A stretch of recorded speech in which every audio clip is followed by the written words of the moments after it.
আজ আমরা কোনো অনুরোধ করতে আসিনি, আজ এসেছি আমাদের অধিকার দাবি করতে। আমরা সপ্তম SLST মাদ্রাসা সার্ভিস কমিশনের আপার প্রাইমারি প্রার্থী।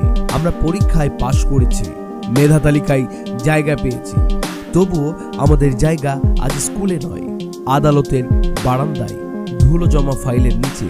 বছরের পর বছর কেটে যাচ্ছে। কেন এই দীর্ঘ অপেক্ষা? কেন যোগ্য প্রার্থীদের ভবিষ্যৎ নিয়ে ছিনিমিনি খেলা? আমরা কি অপরাধ করেছি যে আজও আমাদের নিয়োগ থমকে আছে? মাননীয় মুখ্যমন্ত্রী ও শিক্ষা দপ্তরের কাছে প্রশ্ন, যোগ্য শিক্ষকগণ যখন রাস্তায় ঘাম ঝরান তখন কিভাবে শিক্ষার উন্নতি সম্ভব? আদালতের প্রতি আমাদের পূর্ণ আস্থা আছে, কিন্তু একটা কথা সবাই জানে, justice delayed is justice denied. কেন বারবার শুনানির তারিখ পিছিয়ে যায়? কেন হাজার হাজার পরিবারের কান্না প্রশাসনের কানে পৌঁছয় না? আমাদের জীবন থেকে যে মূল্যবান সময় হারিয়ে যাচ্ছে তার দায়ভার কে নেবে?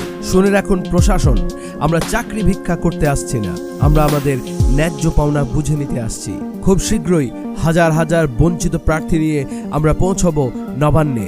মেধার পদধ্বনিতে যখন রাজপথ কাঁপবে তখন অজুহাত আর নীরবতা কোনো কাজে আসবে না। সাথীরা, যারা ঘরে বসে চোখের জল ফেলছেন, সময় এসেছে সেই জলকে শক্তিতে বদলে দেওয়ার। হাজার হাজার কণ্ঠ একসঙ্গে উঠলে নবান্নের আলিন্দ কাঁপবেই। আমরা করুণা চাই না, আমরা চাই আমাদের মেধার স্বীকৃতি। দেখা হবে রাজপথে, দেখা হবে নবান্নের গেটে। সপ্তম SLST আপার প্রাইমারি প্রার্থীদের ঐক্য জিন্দাবাদ।